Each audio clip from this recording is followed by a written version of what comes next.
बेटा हम लोग बात कर रहे थे फेज इक्विलिब्रिया की, और फेज इक्विलिब्रिया का ये हमारा फोर्थ लेक्चर है। और फोर्थ लेक्चर में जैसा कि आप देख रहे हो, हम लोग आज एक एक्सरसाइज करने वाले हैं। क्या करने के लिए? तो हम लोग एक्सरसाइज करने वाले हैं, फेज निकालेंगे, कंपोनेंट निकालेंगे, डिग्री ऑफ फ्रीडम निकालेंगे। जिन लोगों ने अभी तक फेज इक्विलिब्रिया का पहला लेक्चर, दूसरा लेक्चर और तीसरा लेक्चर नहीं पढ़ा है, पहले वो 3 लेक्चर पढ़े, या तो उनको मालूम हो कि फेज क्या होता है, कंपोनेंट क्या होता है और डिग्री ऑफ फ्रीडम क्या होता है, और फेज, कंपोनेंट और डिग्री ऑफ फ्रीडम कैसे कैलकुलेट किए जाते हैं। अगर वो ऑलरेडी जानते हैं कि फेज कैसे कैलकुलेट किया जाता है, डिग्री ऑफ फ्रीडम कैसे कैलकुलेट किया जाता है और कंपोनेंट कैसे कैलकुलेट किया जाता है, तो वो लोग एक्सरसाइज लगाएंगे। और जो लोग नहीं जानते हैं बेटा, वो पहले previous lecture part 1, part 2, part 3 पढ़ें। बहुत डिटेल में हमने आपको पढ़ाया है उन 3 क्लासों में। फेज क्या होते हैं, कैसे निकाले जाते हैं, कंपोनेंट क्या होते हैं, कैसे निकाले जाते हैं, डिग्री ऑफ फ्रीडम क्या होती है, कैसे निकाली जाती है, फेज रूल क्या होता है। वो 3 लेक्चर पढ़ने के बाद आप इस एक्सरसाइज को करेंगे। तो हम बात करते हैं, यहां पर पहला क्वेश्चन देखिए मेरे सामने लिखा है, कह रहा है determine the number of components, number of phases and the degrees of freedom for the following system. ये कुछ सिस्टम लिखे हैं जिसमें हमें नंबर ऑफ फेज बताने हैं, नंबर ऑफ कंपोनेंट्स बताने हैं, डिग्रीज ऑफ फ्रीडम बतानी है। एक question CSIR net, UGC net, IIT jam, किसी भी एमएससी या इस पीजी लेवल एंट्रेंस एग्जामिनेशन में, या जितने भी आपके एकेडमिक कोर्सेस हैं, चाहे बीएससी हो या एमएससी हो, इनमें हमेशा एक क्वेश्चन आता है। देखिए भाई, एक एक शुरू करते हैं। हम लोग पहला वाला उठाते हैं। तो देखिए भाई, पहले वाले को हमारे पास दिस, यहीं पर मैं लिखा रहने देता हूं, यहां नहीं उठाता तो यहीं पर लिखा रहने देता हूं। देखिए 1 2 3, water solid, water liquid, water gas. तो फेज कितनी हो गई? 3। ये देखिए फेज तो आपका सीधे निकल आया, फेज हो गई 3। अब कंपोनेंट कितने हैं? C इक्वल्स टू, फॉर्मूला होता है S minus E minus R। S क्या है? Total number of constitute. E क्या है? Total number of equations representing equilibria. R क्या है? रिस्ट्रिक्शंस। तो बेटा total number of constitute, 1 ice, दूसरा वाटर, तीसरा वेपर। तो कॉन्स्टिट्यूट है 3 माइनस इक्विलिब्रिया कितनी? एक सॉलिड टू लिक्विड के बीच, दूसरी लिक्विड टू गैस के बीच, तो इक्विलिब्रिया है 2। और रिस्ट्रिक्शन 2 चीजों के लिए लगती हैं, या तो शर्त हो कोई या आयंस हो। ना यहां आयंस है ना कोई शर्त, तो रिस्ट्रिक्शन 0। तो कंपोनेंट तुम्हारे पास बेटा कितना निकल कर आया? तो C इक्वल टू निकल आया 1। तो कंपोनेंट निकल कर आया 1। तो आपने देखा फेज, आपने देखा कंपोनेंट। अब बात करते हैं डिग्री ऑफ फ्रीडम की। Degree of freedom F equal to होता है C माइनस P प्लस 2।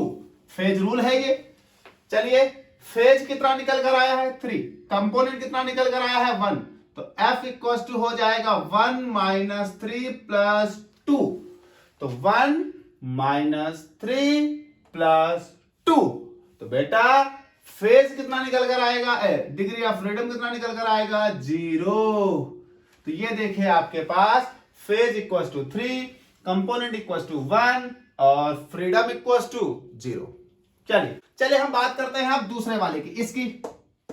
तो हम लोग बात करते हैं दूसरा वाला आंसर। तो ये आप ले लेते हैं बेटा आंसर नंबर 2। चलिए भाई, तो यहां देखिए calcium carbonate solid, calcium oxide solid, carbon dioxide gas, अच्छा, दो सॉलिड अगर एक दूसरे के कांटेक्ट में भी रखे हो तो दो अलग फेज ही दिखाई पड़ेंगी। तो ये भी अलग फेज, ये भी अलग फेज, ये भी अलग फेज। तो फेज कितनी है बेटा? 3। Phase equals to 3। यहां भी दूसरे वाले में भी फेज इक्वल्स टू है 3। एक फेज, दो फेज, 3 फेज। ठीक भाई, जरा कंपोनेंट देखिए।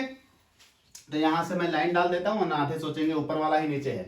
तो कंपोनेंट देखिए, तो कंपोनेंट इक्वल टू होता है S minus E minus R. तो component equal to constitute minus equilibria minus restriction. Constitute कितना? 1 2 3। तो कॉन्स्टिट्यूट हो गए 3, माइनस इक्विलिब्रिया है 2, रिस्ट्रिक्शन है 0। कॉन्स्टिट्यूट हो गया 1 2 3।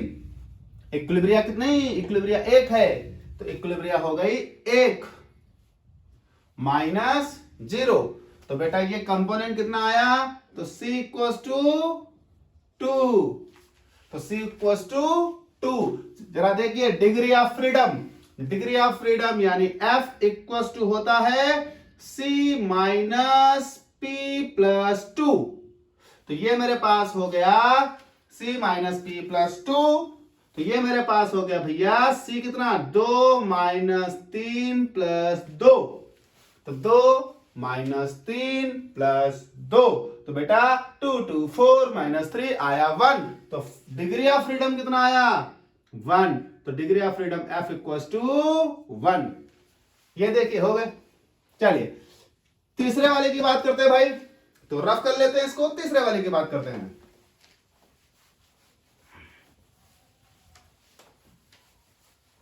चलिए तीसरे वाले की बात करते हैं। तो ये हो गया आंसर नंबर 3। चलिए 1 2 3।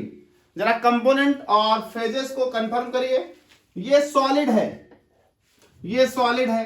तो दो सॉलिड हमेशा अलग अलग फेज होते हैं और ये गैस अलग फेज। तो फेज कितनी हो गई? 3। इसीलिए कहता हूं जो लोग अभी तक भी पीछे वाले लेक्चर यानी फेज, कंपोनेंट और डिग्री ऑफ फ्रीडम वाला लेक्चर यानी पार्ट 1 पार्ट 2 पार्ट 3 नहीं पढ़े हैं, वो सीधे पार्ट 4 पर जादूगर ना बने। पार्ट 1 पार्ट 2 पार्ट 3 पढ़े, समझे, फिर आए यहां। चलिए तो ये हो गए 3 component. C equals to S minus E minus R equals to S कितना? 1 कॉन्स्टिट्यूट, 2 कॉन्स्टिट्यूट, 3 कॉन्स्टिट्यूट। तो हो गया 3 माइनस इक्विलिब्रिया कितनी? 1, रिस्ट्रिक्शन 0। तो बेटा ये कंपोनेंट कितना हो गया? C इक्वल्स टू हो गया 2। चलिए अब आपके पास बात करते हैं degree of freedom. F equals to C minus P plus 2। तो ये बेटा क्या हो जाएगा? C component 2, P 3 plus 2। तो बेटा 2 2 4 माइनस 3 यानी F इक्वल्स टू 1। ठीक भाई, चलिए आओ इससे देखो भाई चौथे वाले को, चौथे वाले को, चौथे वाले को देखो भाई। Answer 4, answer number 4। चलिए भाई निकालते हैं। Nitrogen gas, oxygen gas, nitrogen oxide gas. भैया गैस गैस गैस, और अगर गैस से आपस में मिक्स कर दी जाए तो वो अलग अलग फेज नहीं बनाती, एक ही फेज बनाती हैं। तो बेटा फेज यहां कितना हुआ? यहां फेज हुआ 1। फेज हुआ 1। अब देखिए कंपोनेंट्स, कंपोनेंट्स का फॉर्मूला होता है C equals to S minus E minus R equals to हो गया कंपोनेंट यानी constituent minus equilibria minus restriction. तो कॉन्स्टिट्यूट 1 2 3। तो कॉन्स्टिट्यूट हो गए 3 माइनस इक्विलिब्रिया है 1, रिस्ट्रिक्शन है 0। तो ये C इक्वल्स टू हो गया 2। चलिए डिग्री ऑफ फ्रीडम की बात करते हैं। तो degree of freedom F equals to C minus P plus 2 equals to C हो गया 2 माइनस P हो गया 1 प्लस 2।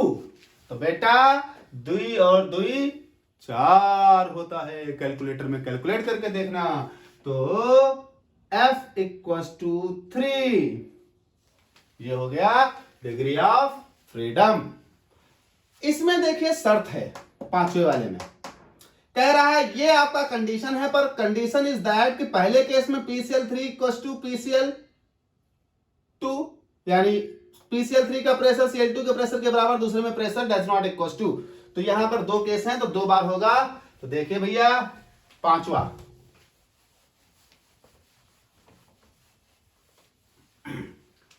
तो 5 आंसर 5 का पहला। यहां पर हम ये भी लिख लेते हैं 5 का दूसरा भी साथ में। देखिए फेज पर कोई फर्क नहीं पड़ना, गैस गैस गैस, तो फेज दोनों जगह 1 ही होनी है। कंडीशन आने पर हमेशा आर की वैल्यू बदलती है, तो फेज यहां भी 1 बेटा, फेज यहां भी 1, नो प्रॉब्लम। जब component equal to S minus E minus R निकालना होगा, C equal to S minus E minus R निकालना होगा, तब फर्क पड़ेगा। पहला केस है कि PCl3 का प्रेशर Cl2 के प्रेशर के बराबर है, यानी कंडीशन अप्लाइड है।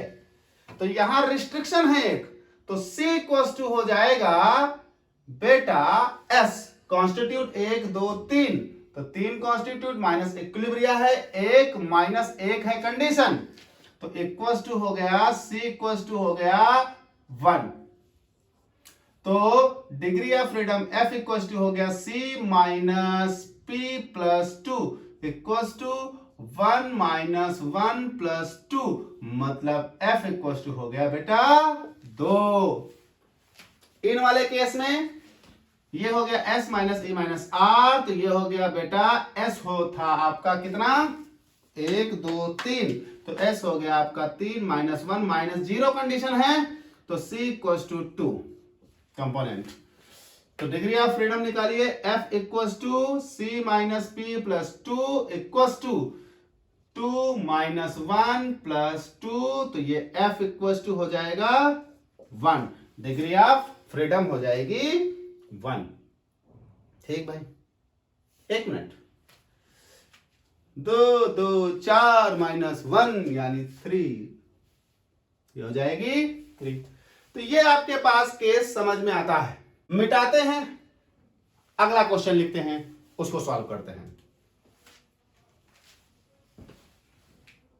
देखिए भाई 5 क्वेश्चन मैंने कर लिया, 3 क्वेश्चन मैंने और लिखे हैं, तो 6 7 और 8 जरा इनकी बात करते हैं। तो देखिए भाई क्वेश्चन नंबर 6 मेरा कह रहा है कि ये इक्वेशन और इस इक्वेशन के लिए जरा निकालते हैं। तो भैया आंसर नंबर 6, तो ये हो गया आंसर 6।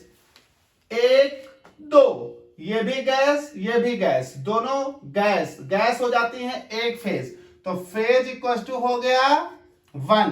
बात करते हैं कंपोनेंट, तो C equal to S minus E minus R, बेटा S यानी कॉन्स्टिट्यूट, एक ये गैस लेकिन N2O4 गैस लेकिन NO2, तो there are 2 constituents, minus equilibria कितनी 1, रिस्ट्रिक्शन 0, तो C इक्वल टू क्या हो गया 2 माइनस 1, यानी कंपोनेंट हो गया 1, और फेज निकल आया, कंपोनेंट निकल आया, तो degree of freedom F equal to C minus P plus 2, थक गया मैं, तो F equal to 1 minus 1 plus 2, तो भैया 1 माइनस 1 0, यानी F इक्वल टू 2।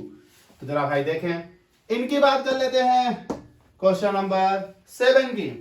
तो क्वेश्चन नंबर 7 यानी आंसर नंबर 7, आंसर नंबर 7 बेटा आयोडीन सॉलिड आयोडीन गैस, ये अलग फेज ये अलग फेज, तो फेज इक्वल टू हो गए 2। अब बात करते हैं कंपोनेंट, तो बेटा कंपोनेंट यानी C equal to S minus E minus R, S यानी कॉन्स्टिट्यूट, या देयर आर 2 कॉन्स्टिट्यूट, समझिएगा, आयोडीन सॉलिड एक कॉन्स्टिट्यूट, आयोडीन गैस एक constituent, gas and solid are can be separated, तो ये हो गया 2 माइनस इक्विलिब्रिया 1 माइनस 0, तो ये C इक्वल टू हो गया 1 कंपोनेंट सिस्टम। भैया degree of freedom, degree of freedom हो जाएगा F equal to C minus P plus 2 equal to C है 1 P है 2 प्लस 2, तो बेटा C minus P plus 2, C है 1 माइनस 2 प्लस 2 कैंसल आउट, ये F यानी डिग्री ऑफ फ्रीडम हो गया 1।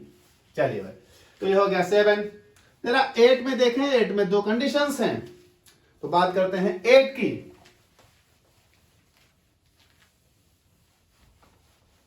चल, तो आंसर नंबर 8 केस 1 और ये मैं ले लेता हूं केस 2। तो देखिए केस 1 में हम पहले फेज निकालते हैं, केस 2 में फेज निकालते हैं। फेज सेम आनी है। ये है बेटा सॉलिड, ये है गैस, ये है गैस। गैस और गैस मिलके एक फेज बनाएंगे, सॉलिड एक फेज बनाएगा, मतलब 3 लोग जरूर है पर फेज 2 हैं। ये मिलकर एक फेज हो जाएगा, ये एक फेज।